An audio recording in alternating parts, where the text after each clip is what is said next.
Idol Factory. It's going to be like Becky stand there for like 30 minutes and look really sad. You know that's going to be in the show because it's so sad.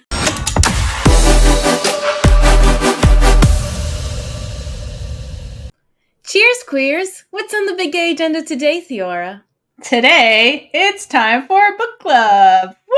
Woo! If you're new to book club, this is the episodes where we read one queer book a month, usually, and discuss the book in our Discord server. It's like this informal kind of like book club dealy. If you want to talk books with us, come join us over there. This month, however, we did something super special where we're talking about a full series. So this month, we're talking about The Loyal Pin, Volume 1 and Volume 2. If you're here, you probably know of The Loyal Pin because of the new FreenBecky series that's coming out very soon. No one knows about it, Theora. No, it's a big mystery, I assume. So if you weren't aware, our reaction to the trailer, teasers, etc. are on our YouTube page. Go check that out. But it's based on a book series written by Monmaw, and we are going to talk about in this episode, Volume 1, and then our next episode, Volume 2.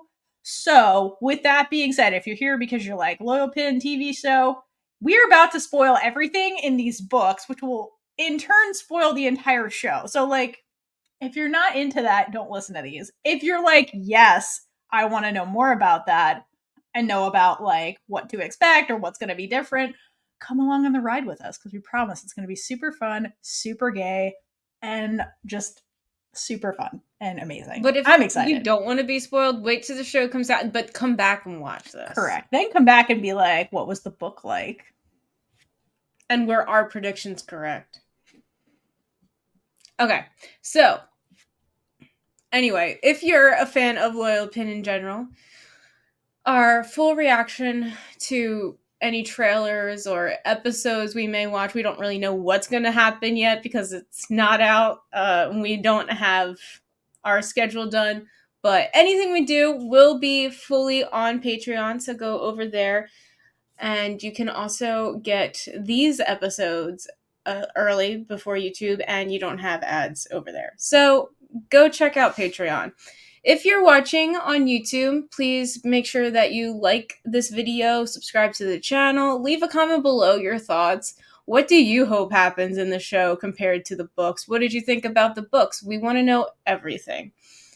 And your engagement helps the video reach other people, and we want more people to come spread the joy of queer content because, let's be real, that's why we're here, right?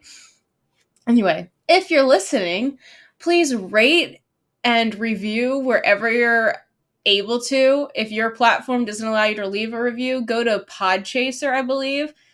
Just make sure that other people know that it's a fun time over here. We want more people to join us, and by joining us, you can also come to our Discord and talk to us because we love having conversations about media, if you couldn't tell, because we don't talk enough about it. And also, last thing, just follow us on all social media at Big Gay Energy Pod because there are so many ways to connect with us that why aren't you doing it already? So with that, let's get into the book. You are muted. Also, if you have no idea what to leave in a comment, just stick around until the end and Kaitlynn will give you a secret word of hers that you can leave as your review and you get bonus points from us if you just randomly leave this word somewhere. It brings us so much joy. So there's that. It does. Sometimes we forget what the word is, and then if we get comments with the word, like, we're like, "What is going on?" And then we're like, "Oh wait, we did the word in that episode." It's amazing. So if you have been one of those people, and you've probably gotten comments from us, we're like, "You're our hero," because it's really funny. All right, last little quick thing. For book clubs in general, or just in general for media, if there's anything you want us to cover, like in a book club, a reaction video, a discussion, leave that in the comments as well. Like, our schedule's pretty full, but we do take your comments seriously. That's how we ended up with our new should we watch this series. Like, just tell us and we will get to it eventually. So please let us know what you want us to cover. Okay, and now let's jump into the Loyal Pin. So the Loyal Pin, we're talking about Volume 1. There's 2 volumes. Today's the first one. This is written by Monmaw. We read the English translated versions that were translated by P. Locke and N. Key, so thank you both for translating it so we can read it. We appreciate your effort. We could try to read the original, but I don't think we get anything out of it. No, it would be, damn it. Then we have to go learn Thai. And that looks interesting. by the time we learned the language, the show's out, so it would have been a hot mess. So thank you to the translators. What is this book about? So short synopsis, I think I got this from Goodreads. The story of, so this is Loyal Pin Volume 1. The story of the prim and proper Lady Pin and the naughty but charmingly lovely Princess Anilaphat. The two are brought together by fate and have since grown up together. Will they grow feelings for each other too? Will they? I don't know. Isn't that why we're here? I don't know. I don't think they will. They're both girls. How can they have feelings for each other? I know. It's madness. Absolute madness. Okay. That's basically the premise of the book. And we're going to get into basically all the spoilers. So, like, the whole book, plus what we've seen in the trailers, plus screenshots we've seen of the show, and kind of just talk about all those kind of things. So, spoilers ahead. Again, if you're not into that, don't watch this. Watch this after you've seen the show. Whatever. But full disclaimer, though, that I will be saying for every time we talk about this. Okay.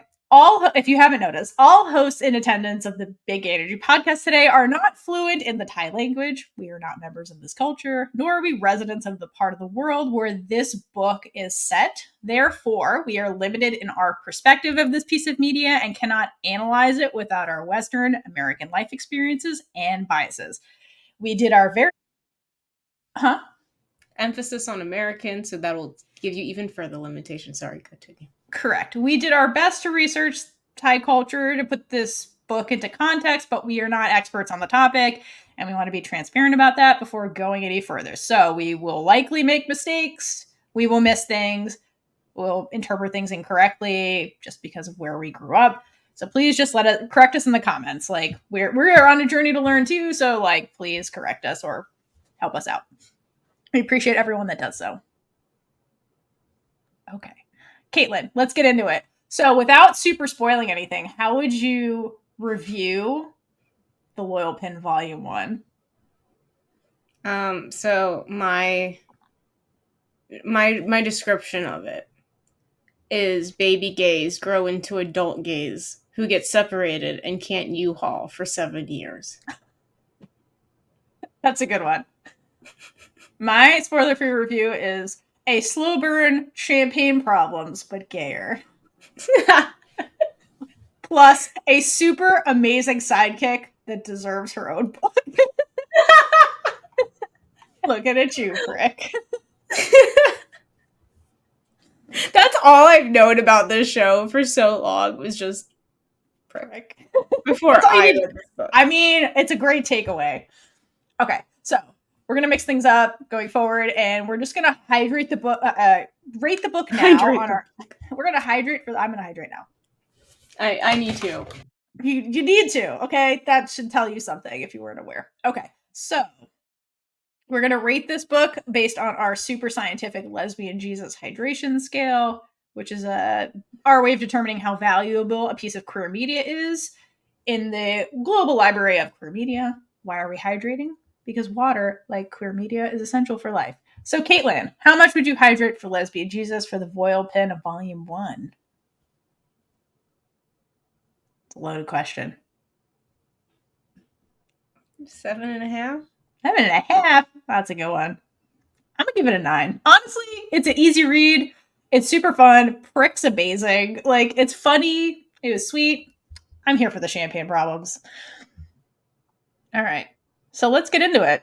Let's talk about it. Okay, so first, before we talk about the book, let's talk about what everybody's probably here for. There is a TV show adaptation, if you weren't aware. It's going to be produced by Idol Factory, who did Gappa series, in conjunction with the Thai royal government, which is a really interesting component. And we got confirmation that it's going to start airing after My Marvelous Dream Is You ends, so in like August of this year. This show and the book has two main characters. Basically, there's Princess Anilaphat, which is played by Becky in the show. The nickname is where things get weird. Oh my gosh, no. I'm really pissed off about this right now. I'm more confused about this than I was before. Okay, so Anilaphat. In the book, she has a nickname she goes by, and it's spelt Anil, which I think is pronounced Enil. However, in the trailer we saw, her nickname is Anin, Anin, and it's spelled like that in the English translation. Then when I went to go rewatch this without the English subtitles, in different subtitles, her nickname is spelled Anil. So I'm like, what is her nickname? Am I pronouncing it wrong? Okay, so I watched FreenBecky react to this trailer. And I believe Becky says Anil at some point. And then I think later corrects herself to Anin. It's so confusing. See, even Becky's confused. So you know what? I'm here for that. I also wonder if it's like, okay, the other thing too is in the book, basically like, yeah, she has a nickname, but she has this like quirky way of referring to herself in like the super informal yeah, thanks webcam, in this super informal way. Like she'll say her own informal name, so I wonder if like maybe she has two nicknames. There's like an official nickname and like her super intimate nickname she uses with Pin, so like maybe it is Anil but it's also Anin, because Anin was the name that Pin said out loud in the trailer, so like maybe she has two. I don't know. That's like the pet name. That's an interesting theory. For people listening, Theora's webcam gave a thumbs up. It did. It randomly does things. So I just wanted to make sure that the listeners understood what just happened. So if Theora goes, what the hell? It's usually a thumbs up, thumbs down, fireworks. We don't know. My webcam just goes off randomly and it brings me joy or frustration. So I think we're just going to call her Enil in the book. Yeah, because that's what it was in the book, and we're just going to stick with that because we're talking mostly about the book. So, like, in the comments, if you're like, her name's Anin in the show, sure, but we're talking about the book, so we are going to refer to her as Enil. So, just FYI. That's how I know her as. Yeah, it's like I was, if you watch our reaction, we're like, wait, what? That's not her name. So, anyway, that's where that's coming from. Okay, but regardless of her name, who is Anilaphat? So, she's described as wise beyond her age. Like, she's a young girl when we meet her. She's very striking looking, very beautiful, and is very clever and just like gets into trouble constantly, which is hilarious. She's the youngest sibling of the royal family where this takes place, and she's everybody's favorite member of the family. Like, she's just the baby and the favorite, and no one's shy about that at all. No, everyone loves this girl. And they're just like, I love her the most. I want my own child to be basically her. And it's just like, wow. Like, they really favoritize her a lot, which is good and funny. All right. But she has other siblings. So she has like the middle child. She has two brothers. The middle child is known as Vice Prince Anon. I don't know if these names will be changed in the show, but whatever. They have a 12-year age difference despite like being the middle child, and basically he raised her, like he looks at her as like a kind of like a daughter figure because of the age gap. And then the oldest brother is the Grand Prince Anilaphat, and he's the one who's like the heir to the throne when like the father kind of dies and steps down. And then there's Princess Alyssa, who's her mother. So that's like her family. And then there's just the king. They just call him the king, is like the dad. Then we have I don't know how to say Pin's name, I'm not gonna lie.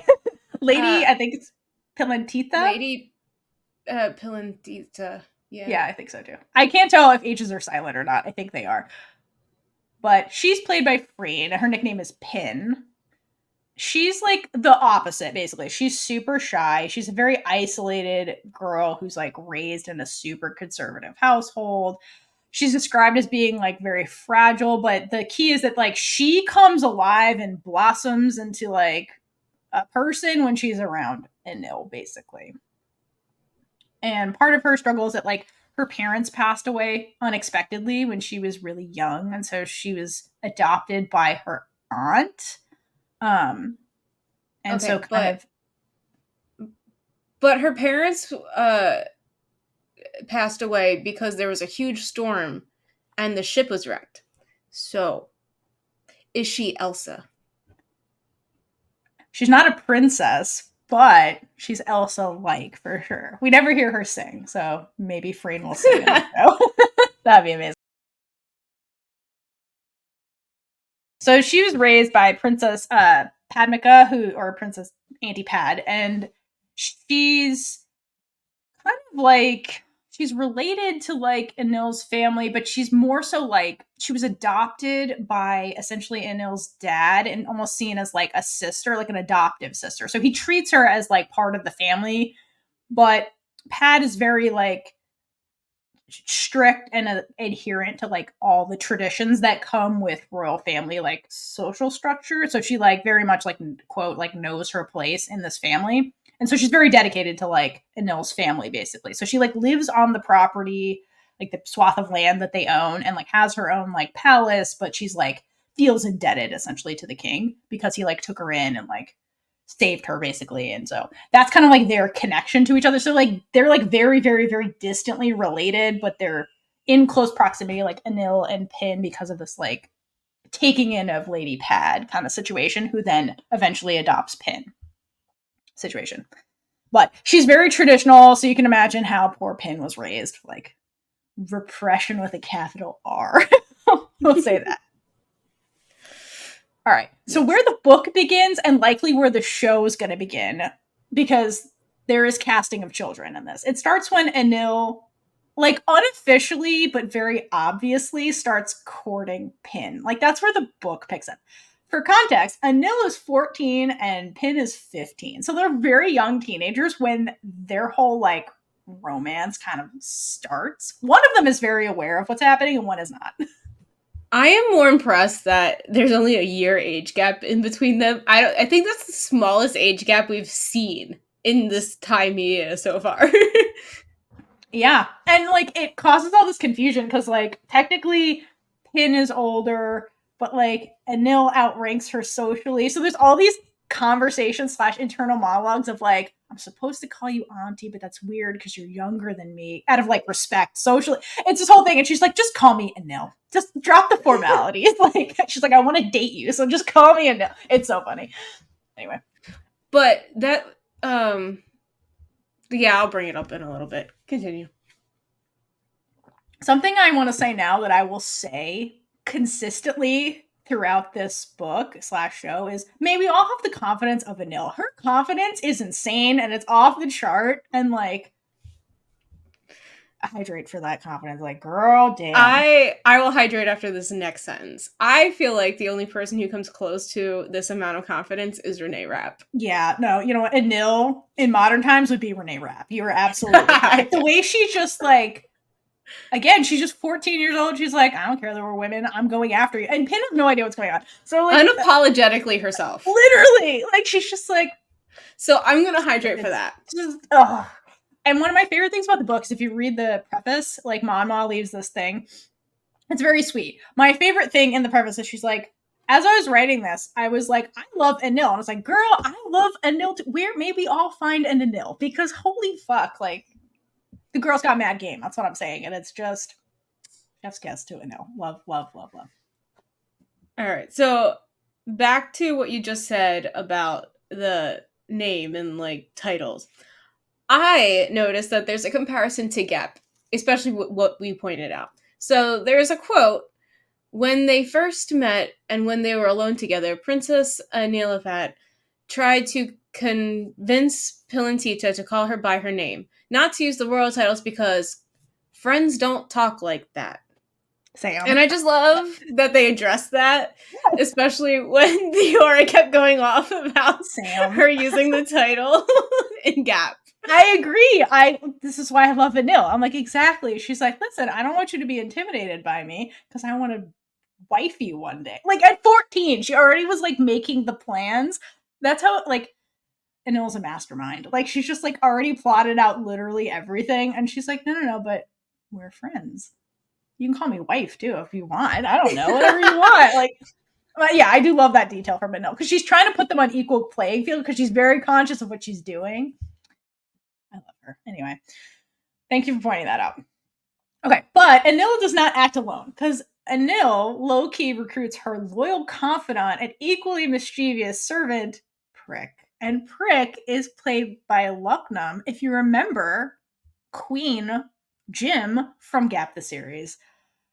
And Okay, at first when I wrote these notes, I couldn't find any stills of her, which was rude. Why are there none of her? And also, where is her own show, first of all, that actor? Yeah, like, no. At this point, the next step has to be her own show, because it's just mean if they don't. She's always the supporting, like, ally to everybody who's queer, but, like, where's her show? Anyway, that just makes me mad. We're rooting for you, Lockdown. So, but I have stills of her now, so now I'm happy, so it's less rude. But it took me a while to find stills of her. No, that's the rude part. I know. She should be a thumbnail. Anyway. Seriously. Anyway, I will die on that hill. She deserves her show. Okay, so like I've said earlier, Anil and Prick are now, she like recruits Prick to like help her on all these things. I don't think, actually in the beginning, I don't know if Prick knows exactly what Anil's doing, but like over time, Prick knows exactly what Anil is doing because they're very close. But Lady Pin has no fucking idea she's clueless as fuck. But we get like a lot of the book is told from her point of view, so we do get her like inner monologues and how she's feeling, but like she recognized that she has different feelings around Enil. She's like, oh, my heart's fluttering, I don't understand what's happening. So she's like figuring that out, whereas Enil's like, I'm trying to wife her, like that's what I'm doing at 14. Like she's very aware of like what she's doing. I feel like Lady Pin is the epitome of the gay experience of growing up and not seeing the sides. Like, I very much relate to Pin being like not gullible, but just like not aware Naive. of what is happening, what feelings are. To be fair, like they're young. Like the fact that Enil at 14 is like, I'm wifing her, and then Enil and then Pin at 15 is like, what are these feelings? Like that's understandable. Like Enil is just ahead of her time is like the thing. She's like, especially with not having representation around. Correct. Like, okay, other thing we should have warned you about. This takes place in like the 1940s, 50s, depending on like the trajectory of all of this. So like, yeah, like queerness was definitely not a thing being talked about or accepted really like in this part of the world at this time period. So like exactly the fact the princess is like her like is just wild. And she's very persistent and like not shy about it. Because they all grow up and like, you're going to get married off. But now she's like, no, I'm going to live in this castle, not actually a castle, but like in this palace with my wife, and it's going to be great. And that's the book. It's amazing. All right, so how does Anil start courting Pin? So basically what she does as a child, it's like makes a bunch of excuses to just spend more time with Pin. My favorite one is that basically, okay, imagine like the palace grounds are huge. So like even to go between palaces, they have to like get into cars to like travel to each other's houses. And so school obviously is like far away. So they have personal drivers that take them to school. And like Anil has her own driver because she's in a different part of the property, like the front palace, versus Pin, who's at a different palace on the property. So they have different drivers that take them to school because they don't live truly that close to each other. So what Anil does is she sends her driver in just like circles around the property, and then she goes over to Pin's and is like, can you take me to school? My driver's not here. So she like masterminds a situation where she's like, I have more time with you alone in the car every freaking morning when we go to school. And I'm pretty sure that scene for sure is going to like be in the show because they have stills of like the young actors Anil and Pin in the car together. So Anil's little like, they look like they're at most like 8 though. Yeah, in this they're very young, but they're adorable. I am very excited to see like the different actors playing it. But the little one, isn't that the same one who plays Little Mon in Gap? Oh, I have no idea. Maybe. Because I just know that face and that little smile looking up at little Sam. Yeah, like that's the same smile and like the same look. So I'm pretty sure it's the same child. Maybe that's which makes sense. Yeah. But like, and Sam, the girl who plays Sam was too older. Yeah, it was older for this, so they had to get someone else. Yeah, it definitely could be. I mean, it's Idol Factory tends to like have their own collection of actors that they reuse, so it's very possible it's the same actor. I tried to look up the name of the little actress, but I couldn't. There's only the main people in the credits. Yeah, that's all I could find also of like who's playing what to be like, what else have they been in? So yeah, I'm with you there. If There's a anybody knows. lot there's a lot of scenes when they're younger, and now that I've seen like the other trailer, I think they will try to make Freen and Becky younger, which I personally don't like, because I'm like, you Same. can only make them look so I young. know. I mean, I like know. they don't look like they're 14 and 15. But I wonder if they will intercut the children more, because their childhood is such a big part of the story. I know. I'm not gonna lie, before the official trailer came out, that's what I was worried about. I'm like, I don't know if they're really gonna dive that deep into this, but I agree with you. I'm like, that's such an important part of the story. It's most of the first book. It's most of the book. Yeah, exactly. So continue. Oh, yes. Speaking of excuses Anil makes to see Pin, this one is great. Yes, this one was a journey that It's I so took funny. myself on. Actually, so, it's funny. so Anil comes over to the Bua Palace, yeah. That's where Yeah. Pin lives. Okay. Yeah, It's Bua the Palace. exterior palace we see everywhere. Yeah. What do you mean, Theora? It's totally unique. It is. Anyway, the Bua Palace with a glass box that contains a caterpillar that Pin mistakes for a worm, because let's be real, like, okay. Anil explains that it is a caterpillar and she is raising it into a butterfly. Then Pin asks, "That's unbelievable. How could such a fat caterpillar turn into a light butterfly?" Which, is not an outrageous question, because it's very weird that that happens. It Like, is. even my Absolutely. little brain was just like, how? Like, I understand the cocoon and everything, but like, but also how? How? Okay. So when I read that, I interpreted fat to mean heavy, and the contrast between her saying the fat caterpillar and light butterfly made me wonder if it would become a metaphor for Pin's journey throughout the book. And we talked about it. It's evident that Anil knew that she loved Pin from the moment she met her. Like, maybe even before. I feel like she just got this intuition, like, there's someone out there. Like, she's really close. Anyway. Yeah. Good.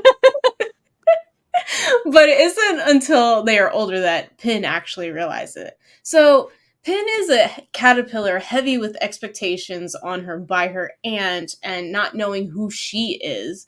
And when Anila is away from her for 7 years, she's in this cocoon just waiting.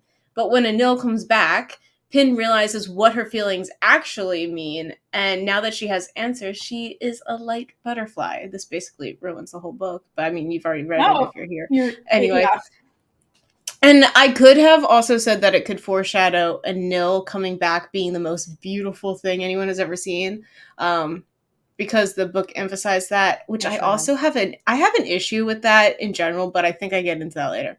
Anyway. But the chapter ends with Anil giving the box to Pin to look after, so it becomes her responsibility. So I think that this is all about Pin's journey. I love that so much, because hence like the description of Pin where she like comes alive around Anil. It's like the light and heavy thing. It's like she's unburdened when she's herself with Anil, which is very true. When she's not with Anil, she's very burdened by everything and is prone to like depression and things like that. It's really sad. But the other part I love about this is that basically, why did Enil do this? She got the caterpillar. She's curious. She's like, I read about it in a textbook and I want to make sure it's true that like the caterpillar becomes the butterfly. I need to see it with my own 2 eyes. Because she's very smart. Like, she's a very smart person.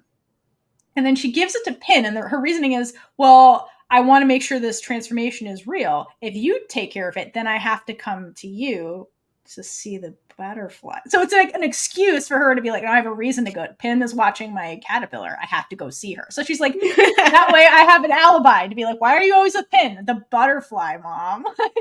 She's fucking crafty as But fuck. no one's gonna ask, why can't you just keep the caterpillar over here? Well, mom's like, I don't want a caterpillar in the main palace. That's gross. So she's like, I'm gonna give it to Pin. So I have an excuse, but she's flat out tells Pin that because she's basically trying to be like, I want to see you every day. Like, that's a way to be like, because Pin doesn't know what the fuck's going on. So it's Anil being like, Anil is super patient with Pin, which is like the remarkable part. So she's like, I'm just going to get used to the fact that I'm going to be around all the time.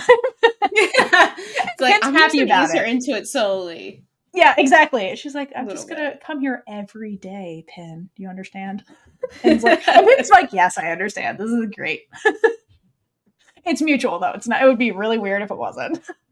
I mean, we have some of that going on with other characters, so we'll get into that later. Anyway, I want the scene now. I hope we get the cat. I hope we get the scene too. It's very cute. The other scene that I was hoping we'd get, but we're definitely getting because there's screenshots, is the temple festival scene.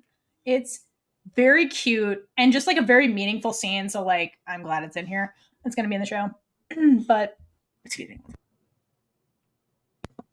Okay, so apparently Prick and Anil sneak out to this temple festival apparently all the time because, of course, they do. But this is the year that Anil invites Pin, so it's different. And Pin is the goodest girl to ever girl, mostly because her guardian, Auntie Pad, is super traditional and strict. So at first she's like, I cannot do that. It's dangerous to go outside at night without an adult. But Anil is asking her, so she goes this time. I would never be able to say no to Anil. Like, that girl is so convincing, and the peer pressure is just too much. It's too much. And then Prick is also there to make it worse. So it works. They double team her all the time, and I was like, no, you gotta do it. Just like, come play with us. Literally. That's why I love this scene. It's they're not supervised. So there's no adults. So this is a scene of them just being themselves around each other. And it's just a cute glimpse of them just having fun, like outside of like the social constraints, like the gilded cage they live in, basically. And here, and outside of the palace is when Enil can also treat, because Prick is a servant, okay? They're the same age. Well, actually, Prick's a little bit older, but she's basically the servant that was assigned to Enil. Like, she grew up in the palace and is like assigned to Enil. But outside, younger. No, I think she's slightly older, but they're around the same age. I don't remember exactly. Yeah. But outside of the palace walls, Enil treats Prick like her friend, because that's how she sees Prick. But she's like, you don't need to call me anything. Like, we're just friends. Like, we're friends, but like in the palace, we have to play the games of the palace. She's like, here, just call me Anil and whatever. Like, we're friends. So I love that about them. That like Anil's like, drop the formalities. We're just two people who get along really well. It's totally fine. And this is where we get Prick being Prick, and one of Prick's hallmark characteristics, and that she's very food motivated. So she's obsessed with eating everything in sight. She's like, Anil, buy me all the food. And I was like, okay, sure. Treat yourself, do whatever. And just, oh my God, Prick and food is so funny. And that's a theme that never ends. I feel like Prick is kind of like Anil's pet that she just loves to spoil. Yes, she does. She's like, yes, go be happy. Here's a treat. That's so cute. No, their friendship is very sweet and adorable. But yeah, Prick is always eating. And like anytime Anil needs to get Prick away, she's like, there's dumplings in there. You should go over there and eat them. Like, that's how she gets rid of Prick when she's trying to be alone. You don't need to tell Prick twice. No, she's already gone. And she'll eat them in like 3 seconds. They're always like, slow down, you're gonna choke. Pretty sure she does choke at one point. She does. So anyway, what I'm saying is that Lockdown has a lot to work with the comedy aspect of Prick, and I cannot wait. The Gap, it was a baby. In this one, it's food. Thank God it's not a baby, because it's a baby in My Marvelous Dream Is You also, and it's give her a different plot line. Oh my gosh, I know. Oh, she deserves her own show. I'm saying. Okay, other takeaway from this temple scene is that it's like one of the first times ever that like Pin gets to have fun with people her own age, because I feel like she's trapped with her, not trapped, but like she's being taken care of by her aunt, so she's constantly around like older adults, and so always being treated like a child, right?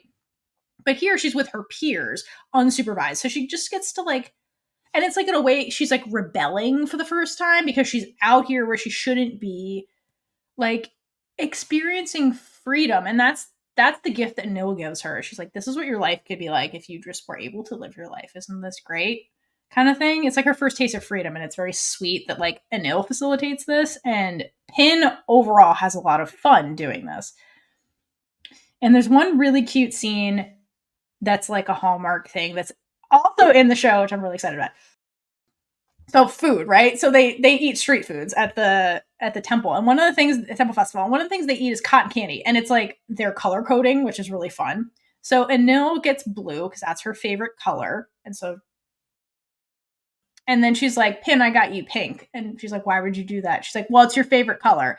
And she's like, I've noticed everything you ever wear is pink. Like, and Nil snitches on herself. And she's like, I've noticed everything you wear is pink. Your room is pink. Like all these things. Like, because Nil clocks all the information about Pin away and is like, I'm watching you. I've noticed you, kind of thing. And they're definitely color coded in this show because there's like the scene of them dancing with like Pin in the pink and Nil in the blue, which is, I think, good because it's like, again, like Lady Pin is supposed to be like the pinnacle of what a lady should be because she's being like raised to essentially be like a proper lady, and she's always doing things like supervising cooking like her aunt does, making fancy foods, like making decorations for parties, like things that ladies are expected to do. So like being in a traditionally quote commercialized feminine color like pink makes sense. Also, she's like portrayed as a young woman, so like pink also makes sense to color code her as.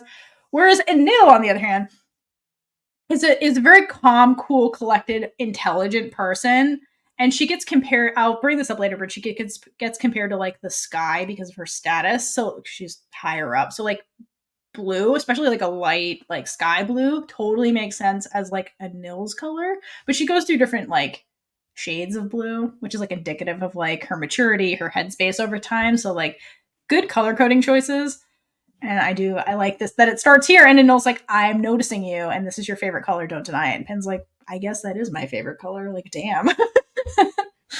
I know we talked about it before, but that the colors used to be flipped for the representation. Do we know when that happened? Wait, what? Like the blue used to be for girls and pink used to be. I mean, we didn't really have colors assigned to people. It came out in the 50s when they started commercializing. It's like when the baby boom happened and they were selling more baby themed products, like manufacturers kind of like upped it. Like color coding clothing became a thing. It was a way to sell clothing in America. And that kind of like stuck. So it's a very recent girls are pink, boys are blue thing. It's not real. We just made it up to sell stuff. That makes sense. Especially if America started it. Mm-hmm. All right. So this is a really fun and like cute outing, but naturally they get caught. Like one of their like not adult, but like older chaperones are like, fuck, you guys are here, shit, you're the princess. And they're like, damn it. So they have to go back. And it was like, we're gonna stop at Pin's first. We're not going to my house. I'm not separating from Pin. We're gonna go back to Pin's house. Because her aunt is super strict as fuck. So they go back to the Bua Palace for Auntie Pad's punishment. And we mentioned earlier, based on the description of the house, it's like this yellow house with like green trim. It's that famous house that's in every Thai show ever. So like, pretty sure this is the Bua Palace that we keep hearing about. And then we get one of my other favorite. There's so many good scenes, but this one is amazing. Again, Anil is 14. Just remember this. It's amazing. So she, again, insists on escorting Pin back home. And, like, the person that picked them up has no authority to say no to her. So they're like, okay, princess, you can go. Auntie Pat immediately is like, cracks down on Pin. And she's like, well, I have to punish you because you disobeyed me. And Pin, and she's like, well, the princess asked me. I'm like, saying no to the princess. She's like, you can definitely say no. This was bad. Like, what the hell? So Pin's like, I guess I'll take my punishment because she's very respectful towards her aunt. She doesn't really harbor any ill will. She's very grateful she took her in and all this stuff. So she's being like the perfect girl who's like, yes, I'll take my punishment because that's what she was out to do. But Anil, the princess, is like, well, like she said, this is my fault because I invited her. So therefore, you have to also punish me.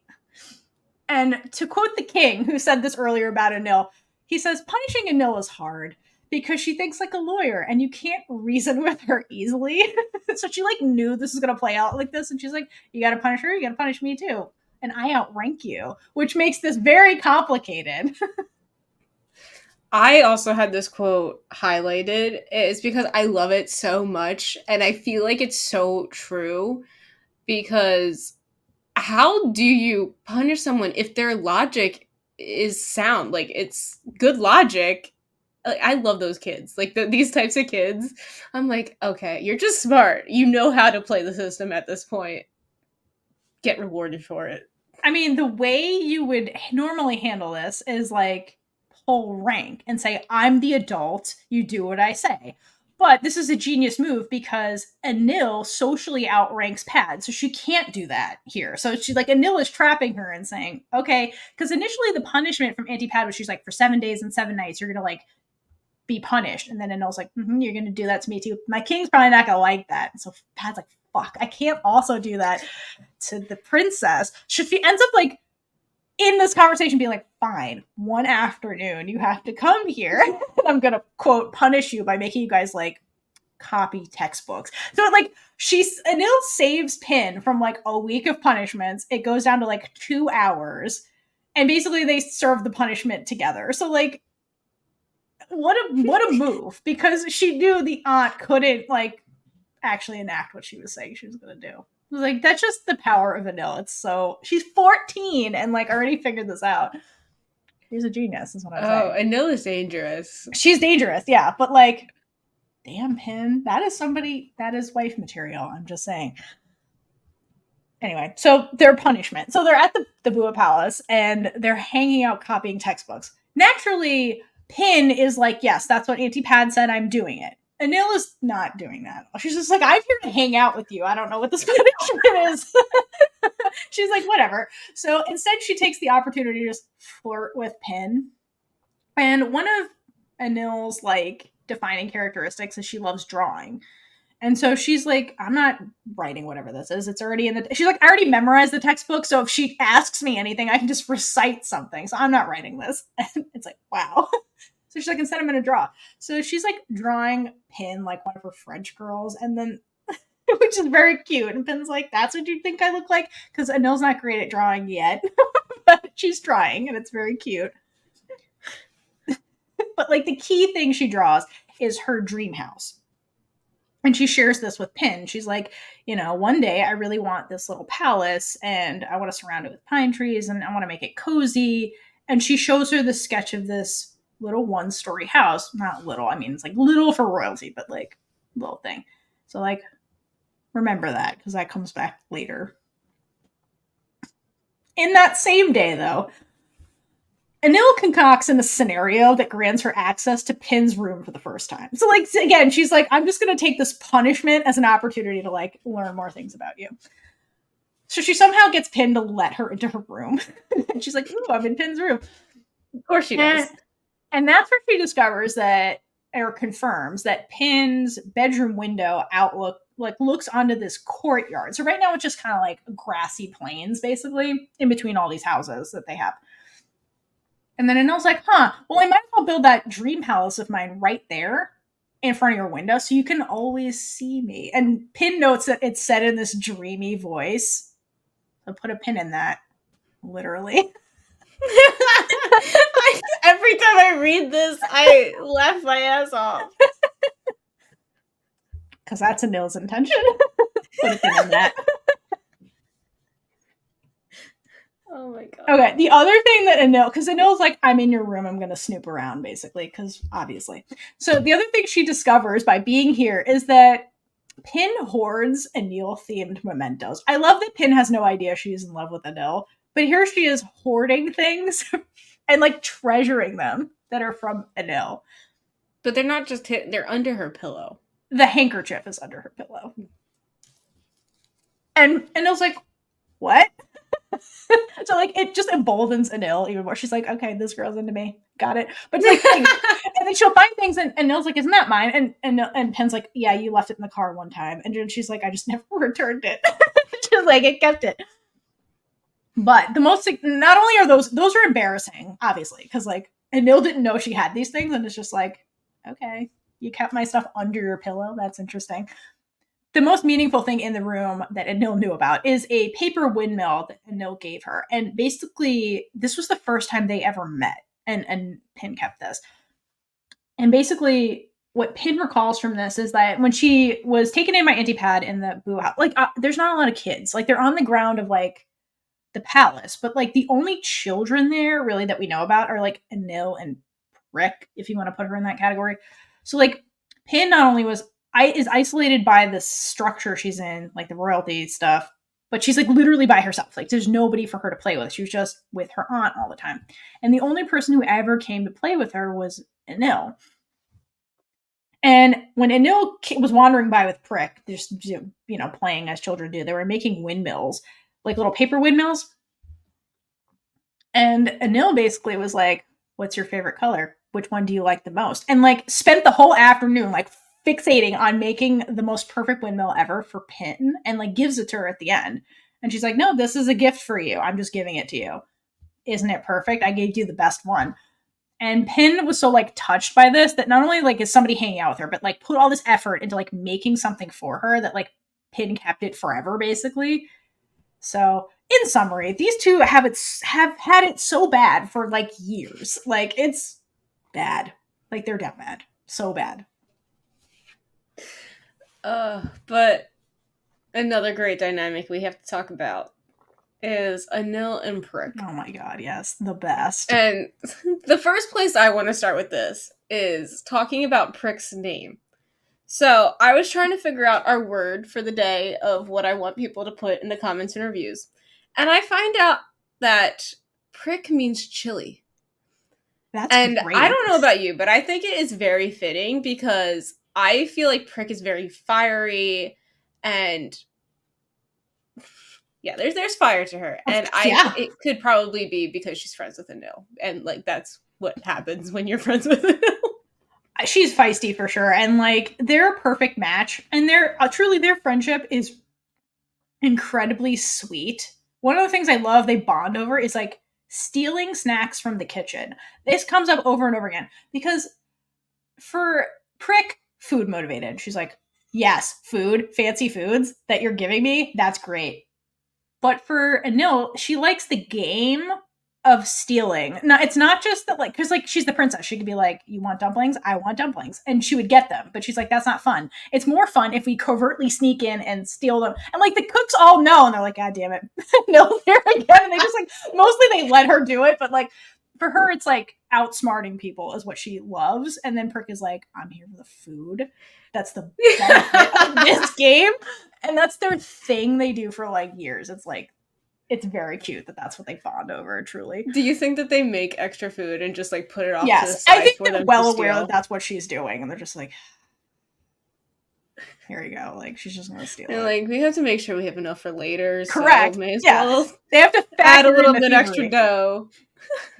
But there's two quotes that I highlighted that I love and really encompasses their relationship.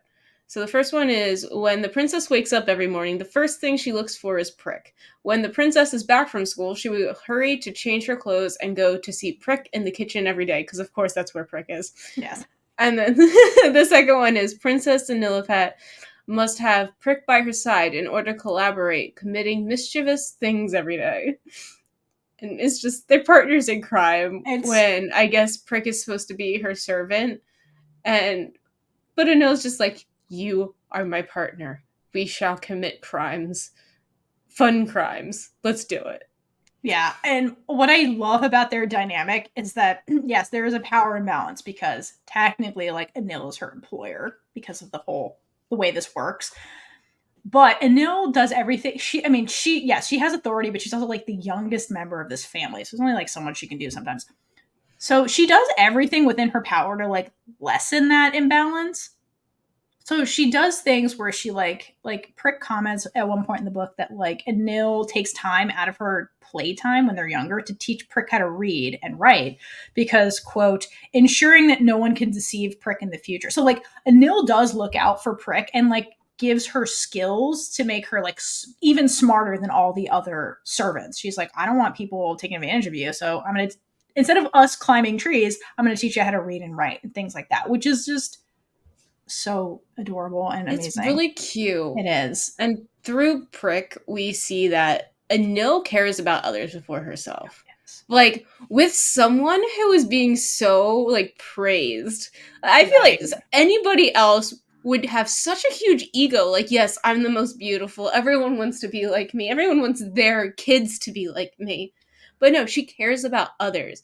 And it seems that at an early age, she learned about this privilege, but she uses it to help those around her. Yeah. And she is giving Prick the childhood that she deserves and wouldn't have been given if she was someone else's servant.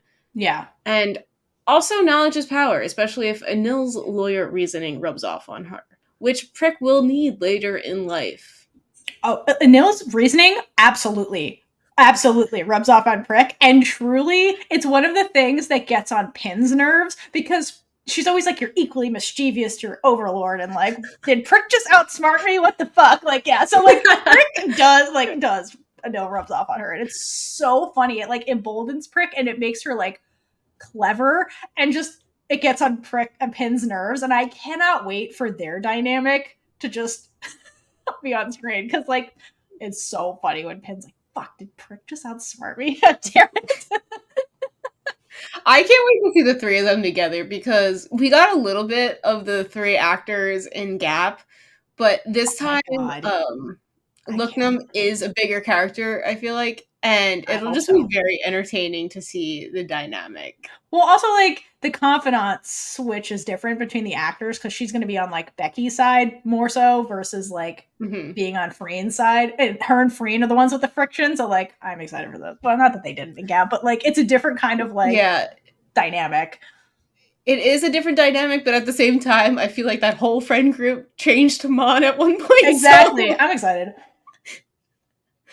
Oh my god, it's gonna be amazing. And okay, wait. So just to go back on how Pin views Prick. So there's this moment. It's just this inner monologue about Prick, and it says, "Though Prick is intelligent and agile, unlike ordinary servants, her mannerisms, like a lady, should have not be found."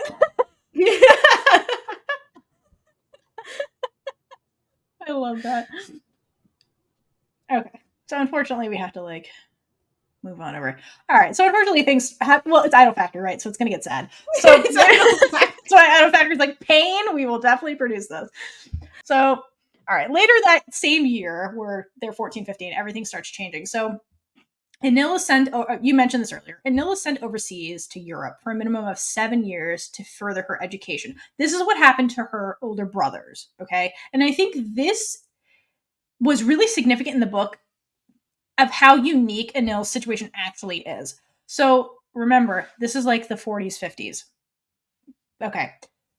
She's a woman. She's the youngest princess. Her job is getting married to a man of equal rank and like having babies. That's her whole job. But no, her father, the king, wanted to send her abroad because him and his advisors were like, "I see a lot of potential in her. She acts like a lawyer. We should invest in this."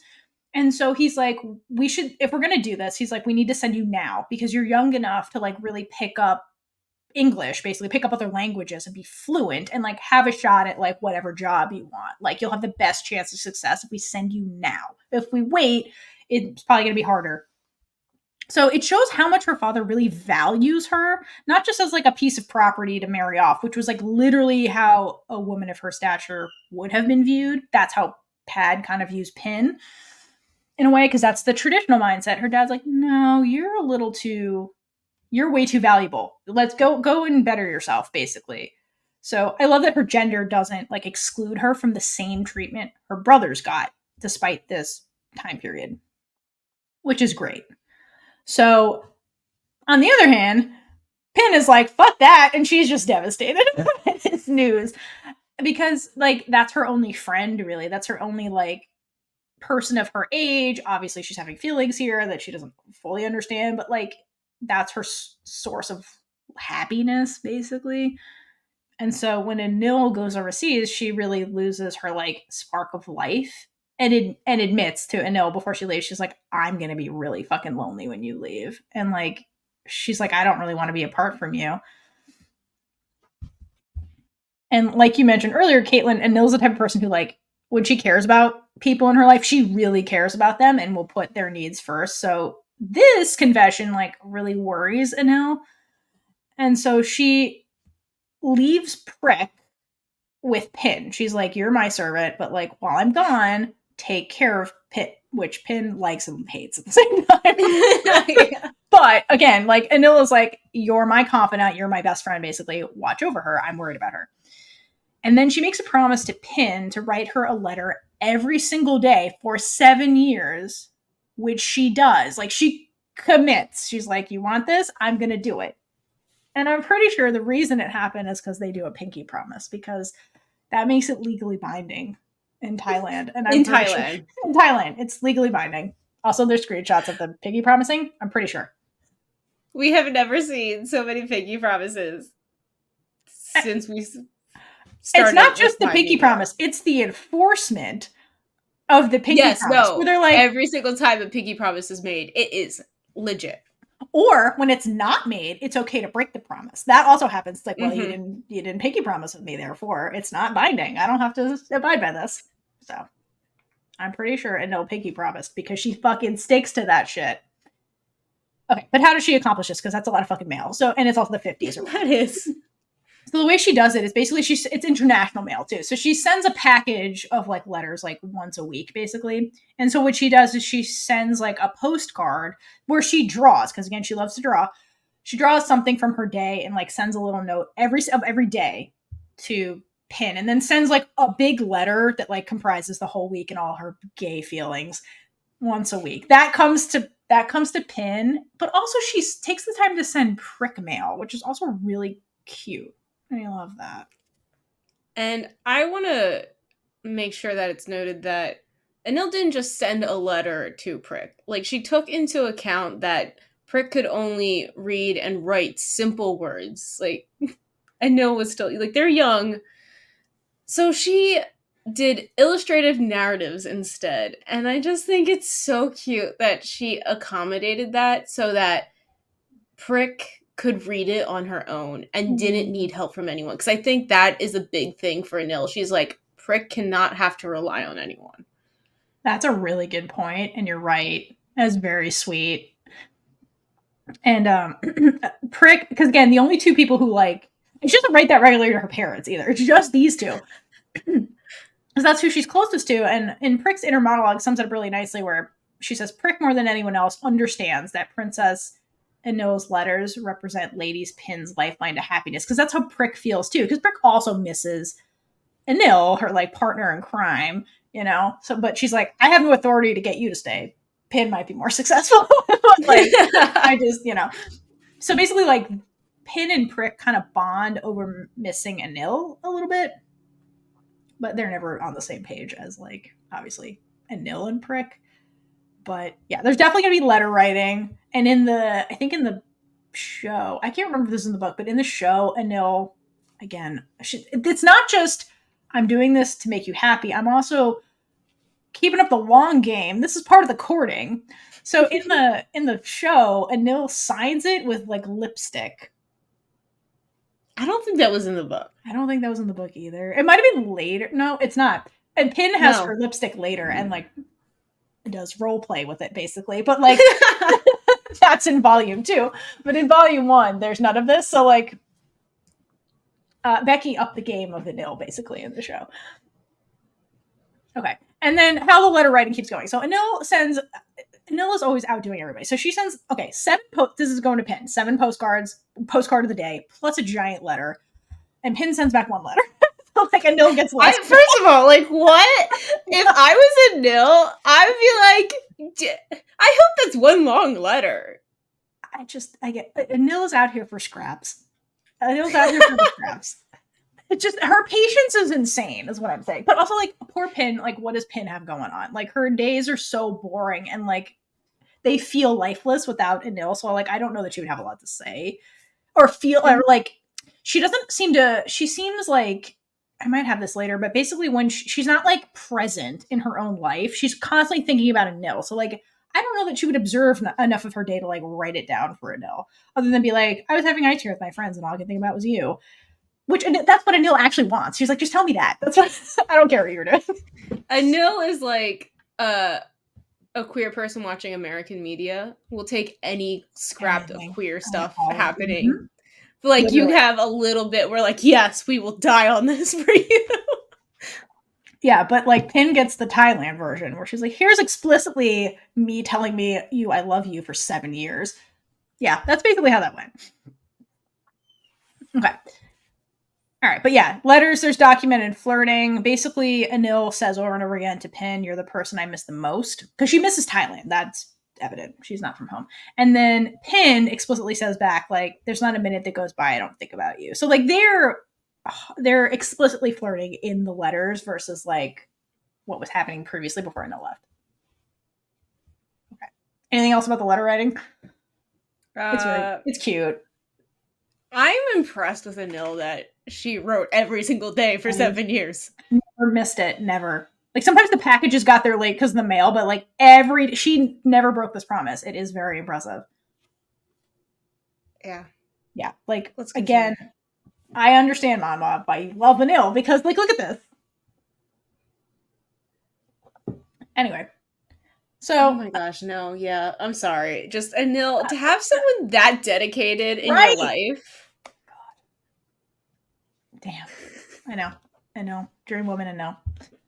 Okay. Speaking of dream woman, dream of her, like, dream house. Yeah, she ends up building it right outside of Pin's window. She does make good on that promise. And by outside the window, you mean directly being able to see into her room. Correct. Because there's no such thing as privacy for lovers where one doesn't even know that they are lovers yet. Yeah, absolutely. And just, like, I love when Pin's like, what are they building there? And then she finds out from Prick, they're like, oh, basically the king talked to Anil and he's like, what do you want for your birthday? She's like, build that palace in front of Pin's window. He went and did it. She's like, and she's wait, no, it's better than that. I'm sorry. He asked her what she wants, and then the story is she presented him with, because she goes to school for architecture is what ends up happening. She presents him with the designs. She's like, build this. Like, she designed the house, had the plans, blueprints, gave it to him, and was like, go build this here. And he's like, okay, and, like, did it for her. Wasn't she still a young teenager, though, at this point? This was okay. I think we jump like 5 years, so she's like close to 20, 19 or 20, but she's like heading into architecture at that point because yeah. I think that makes more sense than like a 14-year-old being like, build me a palace. And basically, she was going to come home for like some break or something, and he knew that, so he's like, let me build this before she gets here, and that was part of what they were doing. Pin doesn't know that yet, but Pin is like, huh, and then puts it together. Oh, wait, no, I'm sorry. Enil, long game Enil, sends a letter to Pin around the time this construction starts happening. And she alludes to the fact that basically she's like, I have a gift that I want to give you. Hopefully it's ready soon. Basically, like, alluding that I'm building this house for you is what she's basically saying in the letter without saying it. Because 14-year-old Enil was like, I want a cozy house I can live with Pin. At 14, started this plan and then enacted it like 5 years later. I'm sorry. It's just amazing. Her longitudinal thinking is just like, wow. Okay, so that's 5. Basically, the construction of that palace happens 5 years after she's abroad. On the 6th year, sorry, dramatic pause for me to hydrate. And no, you gotta hydrate for this section. I'm sorry. On the 6th year, Anil returns to Thailand for her oldest brother's engagement ceremony. Grand Prince is getting engaged, going to get married. That's a huge deal. So she comes home. But then we got to get into some of the weird drama, which we'll talk about a lot more in the second novel, but weird drama. The Grand Prince is harboring a crush on Chow Yun-fa, I think is how you say her name. I've seen it spelled differently in the book and in the show. Anyway, this is his direct cousin that's 12 years younger than him, who herself is harboring a crush on Anil. And this person is definitely in the show because they cast somebody. So Chow is going to be played by Songjet, who, if you're watching My Marvelous Dream Is You, she plays Mon, basically. So, but like, why are there so many Mons? Her name is like Samon, but like the nickname is Mon. Oh, okay, so it's not the same character, Mon. No, not at all. Oh, okay. All right, that's fine then. No, but but also, like, that actor is really fucking funny, so like I'm excited for her to play this character. Like, it's gonna be great. She's underused. But like, show. It's the first cousin Yes. Who's also in love with her first cousin, and that's not even putting the woman implication in there, because like obviously it's not an issue for us because us, but for them it would be. But then it's still a first cousin, and then the brother, like why? I mean, technically Pin and Anil are cousins, but they're very, very distant. Yeah, like they're basically not even related. These two are very. This triangle is very related, and it's very weird, and it's one-sided, and it's very strange, and it keeps coming up in the book, which is why we had to mention it here. Many times, and to the point where I bring it up. I think in the second one, it's worse in the second book. Yeah, because they're older and they're adults. Point. Because it continues to the end of the book. Oh, yes. It just keeps going. Anyway, but we'll get there when we get there. But we had to mention it now because it's definitely going to be in the show because they cast these people. Theora got a text when this happened, by the way, when I read it. Oh, yeah. The incestuous drama just keeps going. That's okay. We're not here to judge. We're just here to point it out that these are things that are going to happen. Okay, so let's get back to Anil returning. So at this point, when Anil returns, she's 20 years old, Pin's 21. And at this point, they've transitioned from like young teenagers figuring their shit out to full-blown women. And I like in the book that they have like, it's weird for them to like get back into a groove together because they're at different stages of their life now. So they have to like kind of like get to know each other again, which is really cute and like a very real thing. So I like that they do that. So it's like, instead of like Pin and Anil just like pouncing on each other, it's kind of like they're like, she looks different, she acts different, she's old. Like, they have to get to know each other again, which is very cute. Even with letters, like, it's basically like you're reading a book. Yeah. You don't really know someone. You have to hang out with them. Yeah. And, exactly. FaceTime and this technology didn't exist back then. No. They would very much benefit from this technology. Anyway. Yeah, I mean, they weren't even doing like international phone calls or anything like that. It's all letter writing. Yeah. But Padmika has also changed. Because when Anil asks to steal Pin for a bit, Padmika lets her go right away.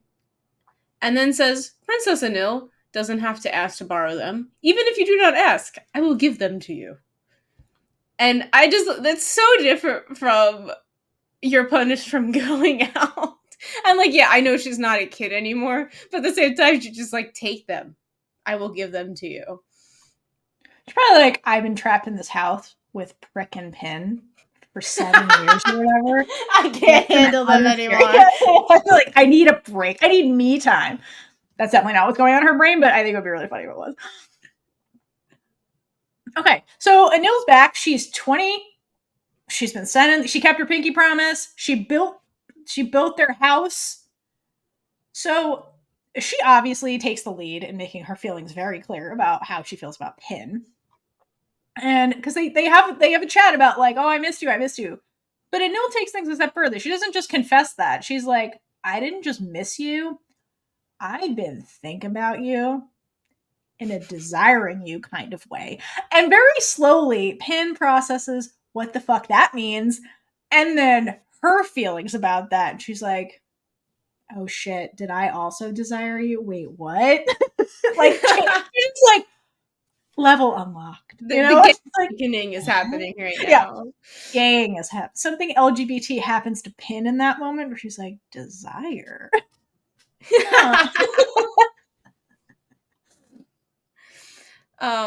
But a sign of love that we have learned in Thai media is food and feeding people. So Pin keeps making food for Anil, and Anil doesn't eat it. And the issue is that Pin is making Anil eat like an adult, but Anil wants her to show affection like a true Thai lesbian by feeding her. So she creates the perfect scenario. That's cute. And she's like, if you want me to eat it, then feed me. My hands are not free. I have to flip the textbook. She's still in school. She's like, I gotta study, Pin, obviously. So yeah. Again, maybe have the confidence of Anil. Just hydrate for that scene. I want that scene too, where they're feeding each other. It's very cute. Basically, they cannot leave out anything that happened in the book. No, the book is so good. Okay, and then I recently got confirmation that the scene I needed most from this book, the thing that made me love this book, was the jealous tennis match scene. And it's going to be in the show because there's BTS of the cast in tennis outfits, including Prick. I'm going to be honest. I didn't look at the people at first, and I thought that you, because in my work I work with stock images so much, I thought you just had a tennis image in here, and it didn't register that these are the people. No, until the cast. I looked at Cast. it more. Do you not see Prick? Okay. No, I do see. That's what made me realize it wasn't FreenBecky. It was Prick. Okay.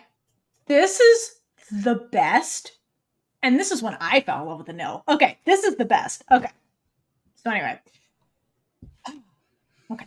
So it's revealed that Anil, basically, while she was, because Anil and Prick go and have a conversation before this jealous match starts.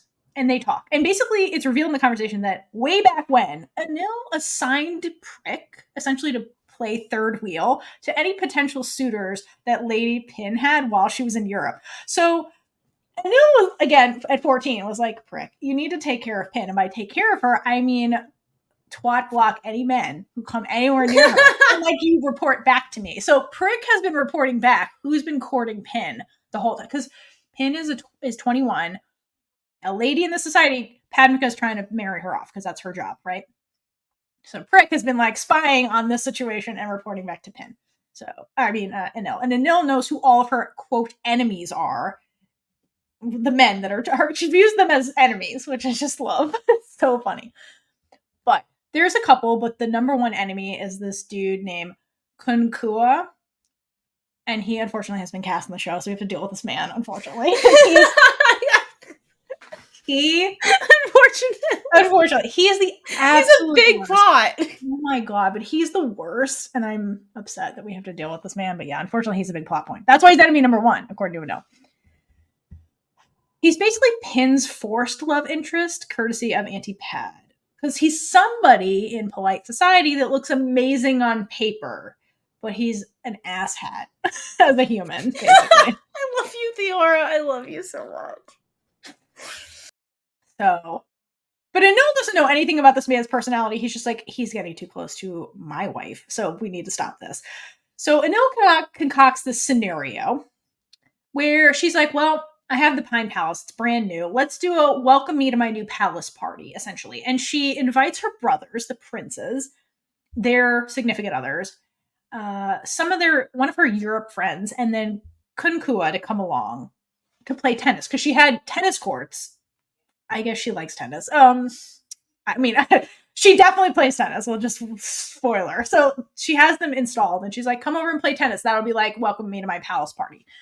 And she's the favorite. So everybody's like, yes and no, whatever you want. And she uses this opportunity to absolutely destroy Kunkua at tennis and thus humiliate this man in front of Pin and the princes.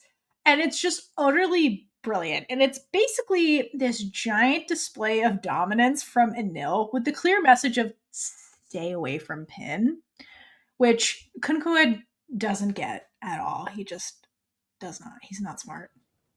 He's a dude. Of course he doesn't get it. He does not get it. He does not get it.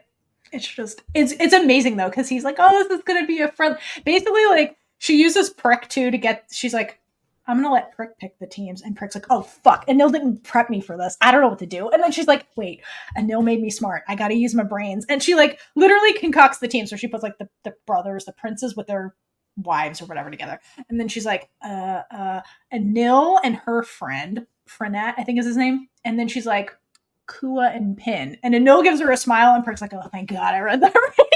She's like, I did it right. But like the pressure that was on Prick in that moment. Oh my God. Like, so much. She's like, you didn't tell me what to do. She didn't know what to do.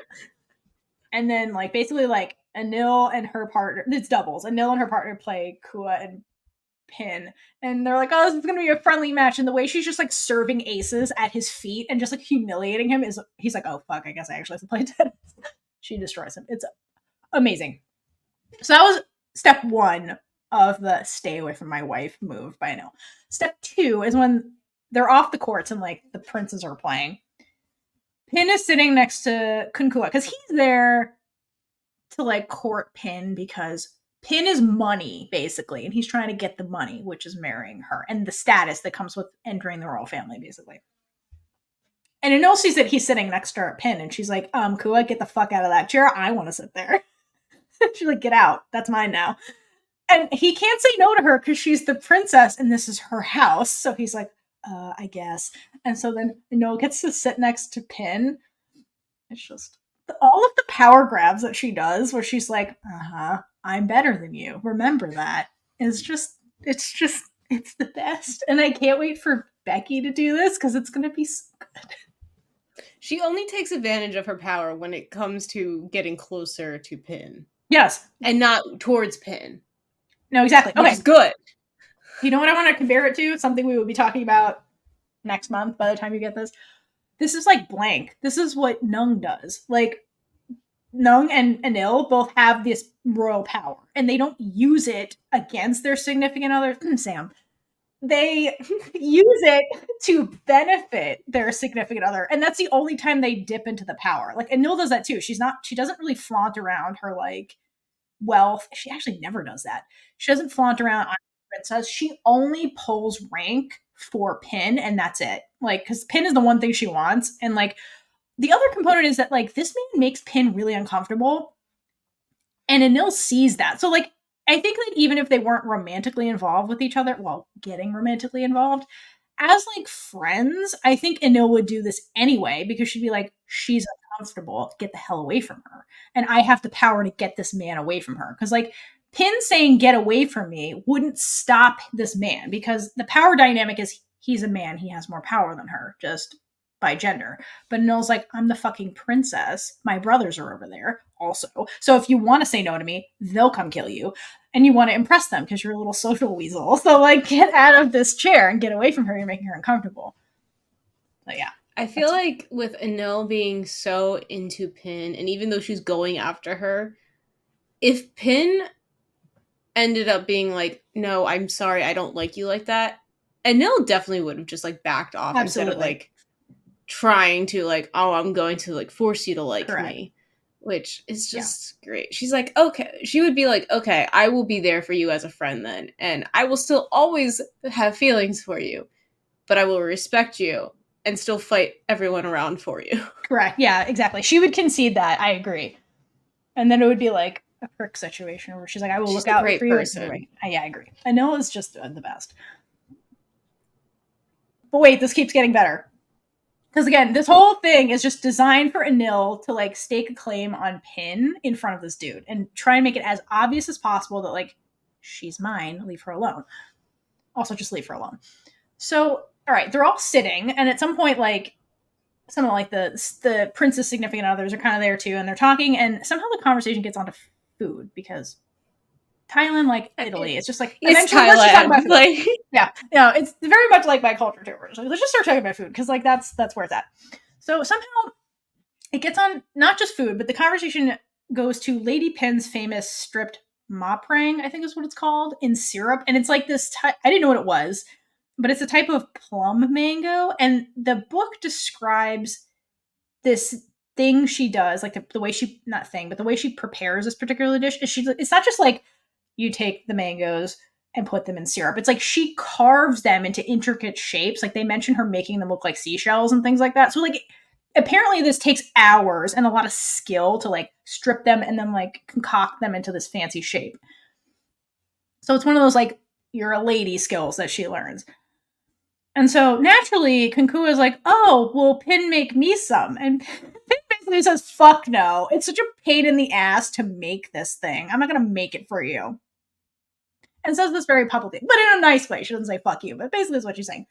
So Enil, very sweetly next to her, is like, well, you know, your dessert is one of those things I really missed when I was in Europe. Would you make them for me? And then Pin immediately, without missing a beat, is like, absolutely, I'll make them tomorrow. That's so funny. And Noel's like, Kua, fucking back off, bitch. So funny. Anyway, I can't wait for this scene because there's just so much in here. Just Anil humiliating men, just right there, is the best. She humiliates multiple men. It's not just him. And then that line was so funny. I hope that's in there, where she's like, fuck you. And she's like, whatever you want to know. I'll do it tomorrow. It's really annoying. I hope it's a really quick exchange like that, too, to make it even funnier. Like, nothing happens in between. It's so quick and hilarious. And, like, it's funny, too, because in the book, like, when they were younger, basically one of her motivations to get really good at doing that dessert was that Enil loved it, and Enil would come by specifically to come get it. So like there's conversations where Pad's like, why are you making so much of this? And Pin's like, no reason whatsoever. And then she's like, is it because the princess comes by and eats this? And then Pin's like, no, everything's normal. And then like Enil will show up. She's like, look, I have this for you. So yeah, she would specifically do it for Enil, which is also really cute. And then she didn't realize why. She was just like, I know she comes by and hangs out with me and I make this. So let me just keep making this annoying dessert. It's very cute. I just, yeah. But the quickness of that. Too much work. Like, just cut it up. It's got to be fancy. And the presentation I'm confident Enil didn't give a shit about the dessert. She's not food motivated the way that Prick is. She's just like, Pin makes this for me, I'm gonna come hang out with her. That's literally what it is. Like, they're on different wavelengths. Like, Pin's always like, I gotta make this fancy thing because she likes the fancy thing. And Enil's just like, hanging out with Pin time. Like, it's so funny. Anyway, they're so funny and cute. But I love that. So, like, that's why, like, Enil knew that exchange was gonna work, because she's like, she used to do this for me before. Anyway, so. Okay, but wait. Speaking of funny, and also, like, is the gal pal kissing, the gal pal kissing scene. This has to exist. I'm sorry. It has to, because it's too funny. There's no way it doesn't. How could oh my god. This is another scene where I'm like, of course this is what you're doing. Okay, so let's set the stage for this. Basically, Anil's still in Thailand, obviously. And Lady Pin is at the Pine Palace hanging out with, Anil one night. And then it starts like torrentially downpouring. It's like tropical rainstorm, basically, and it doesn't let up. So Anil's like, I'm not letting you walk back to the Bua Palace, because again, the houses aren't super close. You have to walk quite a distance. And she's like, in this rain, absolutely not. You're gonna stay here with me because I'm in a palace. There's rooms. Like, just stay here. Okay. So the thing about Anil's place is, because it's smaller, there's basically no servants in this place except Prick, and that's by design, because who knows what Enil is trying to do with Pin? Prick. So they're basically alone in private in the Pine Palace. That's part of the appeal of this particular palace, right? Because if it was like Padmika's palace, there's like servants everywhere, like, because it's so big, you need people to clean it and run the kitchens. And I was like, I don't want that. I just want a place where I can be myself with my future wife. So that's why she designed this house like this. So I don't even know if Prick is there. She might actually be in the Bua Palace. I'm not sure, but they're alone, basically. And because they're alone, Lady Pin expresses some of her jealousy from the tennis match, because, oh yes, like, not only was Anil being overtly jealous and trying to get rid of the man, Pin was jealous of every woman and man who's looking at Anil. And when somebody looks at Anil, she starts getting jealous, and it's like, girl, your girlfriend is described as like the most beautiful woman in Thailand. People are going to look at her. Also, she's the princess. And then Pin gets jealous immediately. And it's great. But it takes her a while to realize she's jealous, though. She's like, I don't know why I feel like this. And it's like, girl, what? Theora loves jealousy. It's so good. Anyway, it's a great emotion in television shows, because it's... But yeah, that's Pin's hallmark thing, is everybody makes her jealous. And one person in particular who made her jealous was Pranat. That's his name. He's basically a friend of one of Anil's brothers. And they met... I forget which brother, but they met when they were studying in Europe, basically. And when Enil was in Europe, the brother was like, watch over my sister, basically, like, kind of as like a guardian in a way. And so like they know each other and are used to seeing each other all the time in Europe. And he came back for the engagement also. So he was at the party, and that was like Enil's tennis double. And so, or double partner. And he's also kind of like this misguided love interest a little bit for Enil, and then later Pin. It gets weird. But he's played by Poom, who is Pat from My Marvelous Dream Is You, and I think he's a very good choice as an actor, because he's very like golden retriever-y, and that's kind of like what this character is. Like, he means well. He's not like a snake the way Kua is. He's just like a puppy dog along for the ride, basically. And so Pin is like, and so Anil's like, why are you, it doesn't say this, but it's basically like, why are you jealous of him? Like, he's just like some dude I know from school. It's not a big deal. It's like, but you don't have to worry about any dude. No, you don't have to worry about, you don't have to worry about anybody. Like, Anil doesn't look at anybody, basically. She's since she was like a child, was singularly focused on Pin. But Pin can't see that. So Pin comments the reason why she's jealous. She's like, I saw him kiss you. And Nil's like, what? No, he didn't. I would have remembered that. What do you mean? But Pin's like, I saw him kissing the back of your hand. Which, okay, so kissing in different forms in Thailand means different things than in Western/French influenced areas. So like a kiss on the back of the hand is much more like courting. It means more like courting. It's more like I'm putting my focus on you and hopefully we'll get married. Doesn't necessarily mean romance is my understanding, but it's like I'm making a claim on you is kind of the language. I guess that's where to kind of put it. Whereas like, and I was like, no, that's like a Western thing. It just means respect. It doesn't necessarily mean any kind of like, I'm intending to do anything with you. It's just like a greeting, basically. Like it's a Western thing. Don't worry about it. But Pin is super, super jealous. And she's like, well, you know what? A kiss is a kiss, Anil. How dare you kiss other people? Basically is what she's saying. And Anil's like, okay, are you really worried about this? She's like, let me just explain through a demonstration what every kiss that I know means. And so it starts with the hand kissing. And then she goes all the way to French kissing, essentially, Pin. I think we need to back up and talk about the full sequence, because it goes from butterfly kiss, a playful kiss often used with children, to lip kiss. It can be used to express love or greet a friend. And I'm just like reading this, greet a friend? Like, how many people have you been greeting with lip kisses? Well, like, you know, like in Italy they do that too. Like kiss on the cheek, lip kiss. Sometimes that just means hello. Like a chaste kiss like that can mean that in some Western country, like Europe countries. All right, but then the last kiss is the French kiss. But like this tutorial escalated fast. so fast. And the explanation of so like again, and Pin is losing her shit during this particular kiss, the kiss with tongues that happens. And at the end of it, like Pin can't even like put a sentence together. She's just like, what the fuck just happened? What are all these feelings?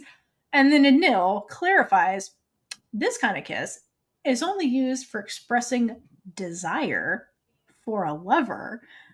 And then like Pin is having cardiac arrest when she's like hearing this, and she's like, "Oh my god, what?" And like, and I was like, "I just did it to you. Can you please put 2 and 2 together? Can you please understand what I'm doing?" Explain this to you, but I demonstrated to show you I want to kiss you in all the ways, basically. Okay.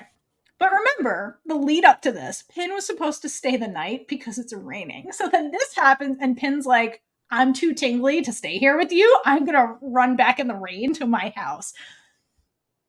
So she tries to, and Anil's like, no, really, let me walk. If you're going to do this, let me walk you back. Because it's like, what is this rain? And then she's like, no, it's fine. And Pin tries to like run back to the palace, basically. And Anil stands outside and like watches her run away because rejection is real. And but she stays out in the rain also. It's just she's getting all wet while like Pin runs back home, basically. So like that's important.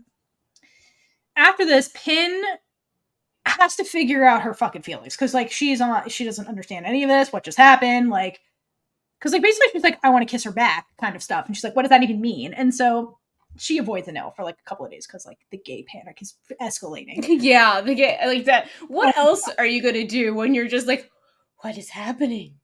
And like something's going on with her, and like I just, and you don't want to face it. I mean, like especially when you're raised in a place where men. That, and also like she's the princess, so there's this whole thing of like offending the princess, and like there's layers to this where she's like, I need to figure my shit out before like commit a treason or some shit, and I don't mean to. So she avoids Anil for a few days until she finds out that in those few days Anil's sick because she was standing out in the rain and like caught a cold, basically. Who knows how Anil's dramatic too? Like who knows how long she was standing out in the cold rain? Like who knows? Being all sad and shit. So despite all of this, Pin's like, well, I can't leave Enil alone, helpless. There's no servants in that house. Who is looking after her? Like, fuck. So she like puts her bullshit aside basically and goes to visit the Pine Palace unannounced. She just shows up after finding this out.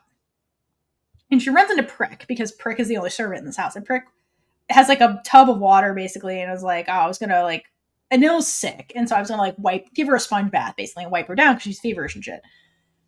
And then she mentions Anil doesn't allow, she's like, I was just going to deliver it to her because Anil doesn't let anybody wipe down her body, even her mother. She's very possessive of herself or shy or some shit. And so Pin's like, give me that. I'm going to go in. Yeah, I'm going in there. And this is in the show. She then proceeds to give Anil a sponge bath because Anil's like, you're going to do it? Okay. Even sex. The amount of candles in this screenshot. Some things never change, Kaitlynn.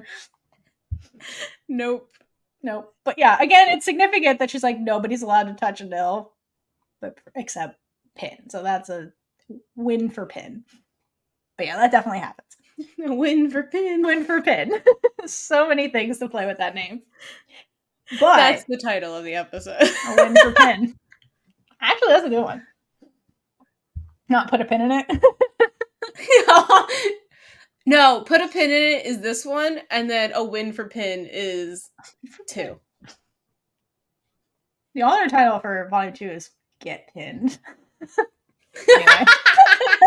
I think I have that in the notes. Anyway, spoiler. Okay, but speaking of pins, okay, because the title of the book, what is happening here? The hairpins of it all. So we have to get to that. Okay, so after the sponge bath incident, Anil, again, waste no time. She's just like, I'm here for a short period of time. Like, just let's not carpe diem this shit. She confesses her love to Pin, but she's like being explicit. She's like, I love you basically, and I want to marry you kind of someday kind of way. But she's like, I'm concerned that you don't love me the same way because you just literally rejected me and left me standing out being sad in the rain, which you know is going to, Idol Factory is going to be like, Becky, stand there for like 30 minutes and look really sad. You know that's going to be in the show because it's so sad.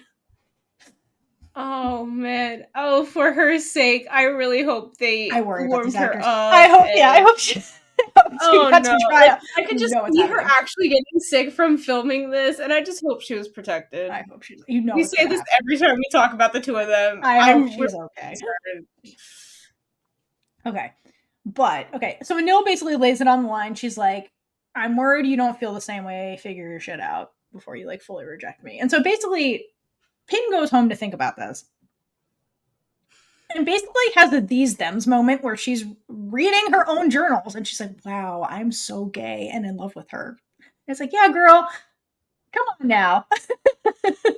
And if you don't know what we're talking about, go check out our episode about these thems. It's a really, really funny web series that is full of queer joy.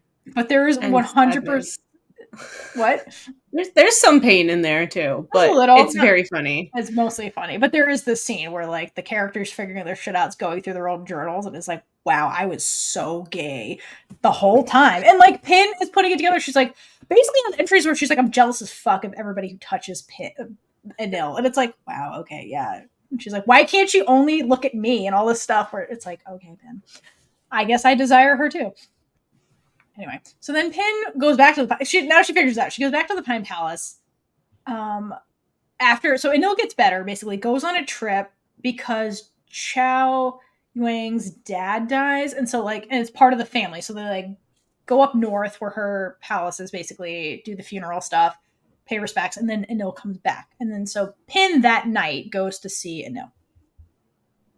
And Pin, again, can't let it go. She's like, you were with that girl that's obviously in love with you, Enil. What the fuck? So she's super jealous of, her cousin. And then Enil asks her out loud. She's like, are you jealous? Is that what this is? And Pin says, yes, I am. And I have been for a very long time. And finally confesses. And then Enil's delighted. And she's like, great. So you do feel the same way. And she's like, I have a gift for you that I got on my trip. And then she produces these 2 hairpins. And I know one of them is in the show. I don't know about both. We'll find out. But basically, Chow Yuang's mom, Auntie Dararai, I think is how you say it, gifted Anil these really precious pins, basically. One is gold and like shaped like a crown, like royalty, and the other one is this silver pin. And Anil has two. And she gives the gold one, the more valuable one, to Pin. So it's a way of Anil showing that, like, I value you more than me, basically, which is obvious in all of her actions. And Anil keeps the silver one, and she's like, I want us to have these matching pins that we can basically like wear together. And it's like, something that should be together are going to belong to both of us. So sometimes they're separated, but really they should be together. It's a way of Anil being like, we need to be together. It's basically this metaphor of pins is what it is. And it's a super valuable thing, right? She's like, this is for you. And then she basically like very sweetly like puts it in Pin's hair, and it's very cute. And she says, again, this whole thing's a metaphor.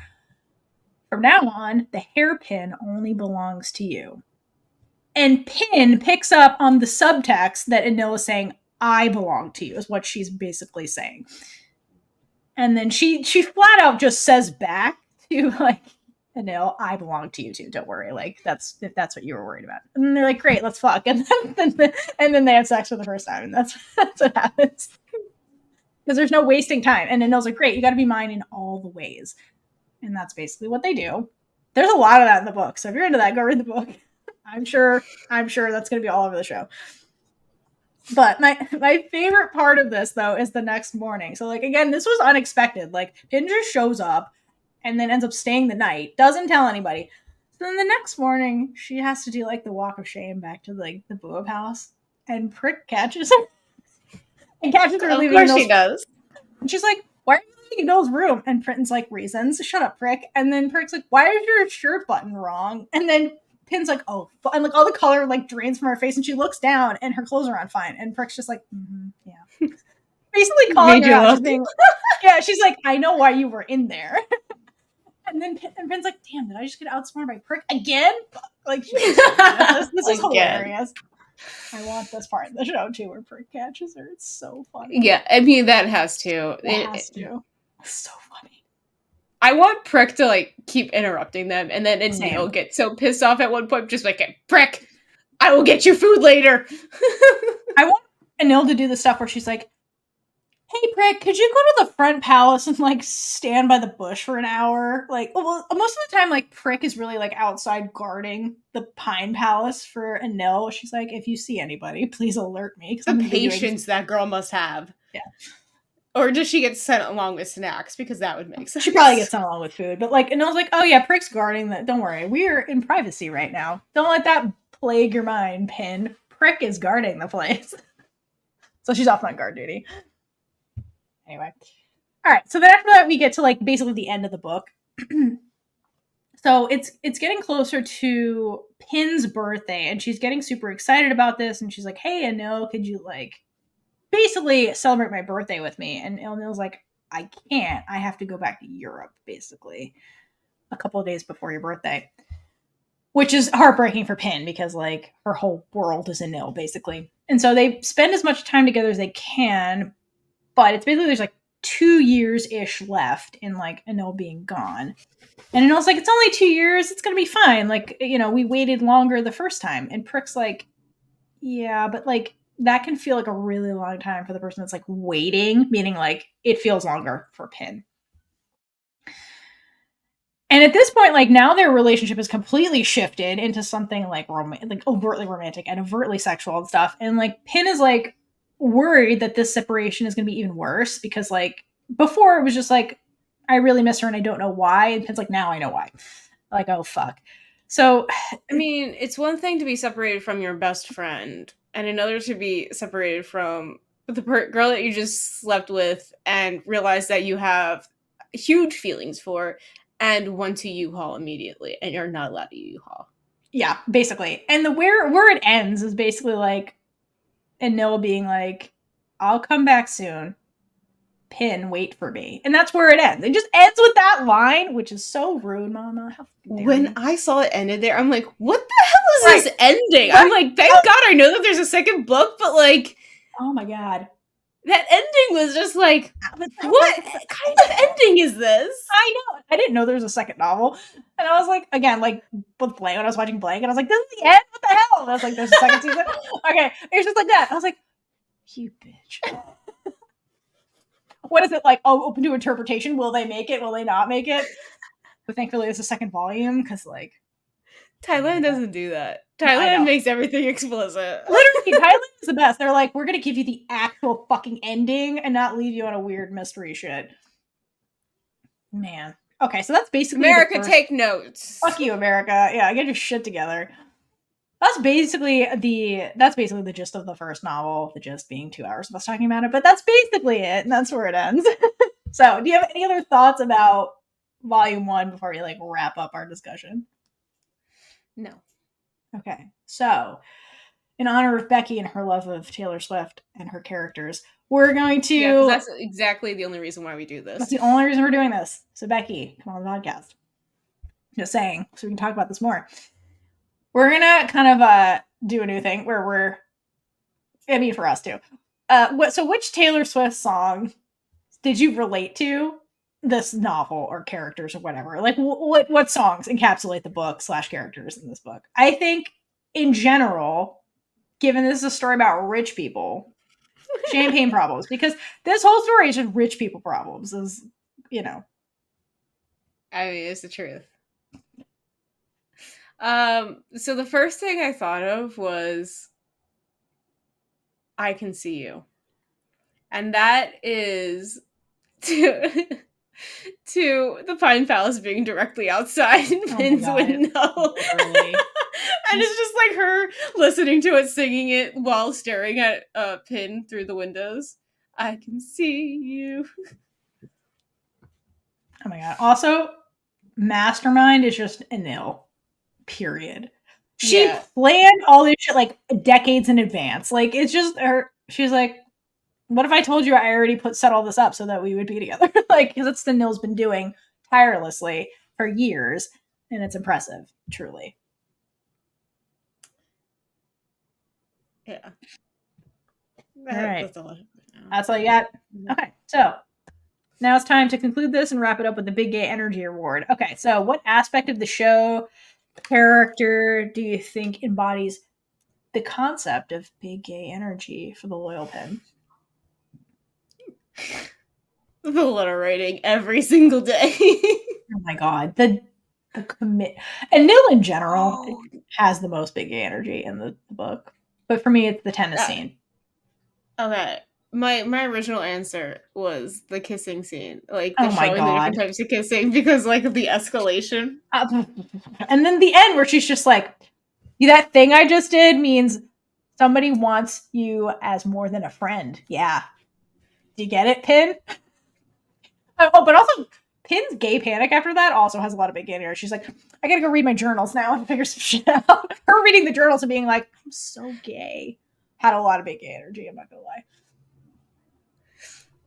Basically, we were working multiple big gay energies. We always do. Like, okay, listen, it's hard. There's a lot of gay shit going on here. What did you, listener / watcher at home, give Big Gay Energy Award to for the Loyal Pin Volume 1? Let us know. All right. So we have come to the end of the episode, and we have been teasing it. We have a word that we want you to use in a review or comment without looking up the spelling, because that makes it more fun. I try to find words that are harder to spell. Today's secret word is in Thai. So the English pronunciation of Thai, like, not the actual, like... Obviously. I guess not obviously. If you can spell it in the Thai language, go for it. I don't even know how to get that keyboard. But, so today's word is... okay, I'm going to give you a hint. It's technically 3 words. My Sai prick. And I had to... I'm not telling you what it means, what my Sai means, because I already told you what prick is, if you remember. So it'll be funnier. Prick is the best. All right. Well, thank you for listening. I hope that you were thoroughly spoiled and are more interested in watching. If you haven't watched it and you're just like, fuck it, I want to know what's happening, you're welcome. I hope you've read the book and we're excited for the show. And next time we will be back to discuss Volume 2, which is somehow even gayer than Volume 1. And this was pretty gay. So, like, there's your teaser. So, check that out next time. And until then, in preparation of Volume 2, hydrate a lot for lesbian Jesus. And gay it up all over the place. Bye. And with that, we've been Big Gay Energy. If you like this episode, check out all our other episodes right here on YouTube. Please like, leave a comment below, and subscribe for more amazing super gay content.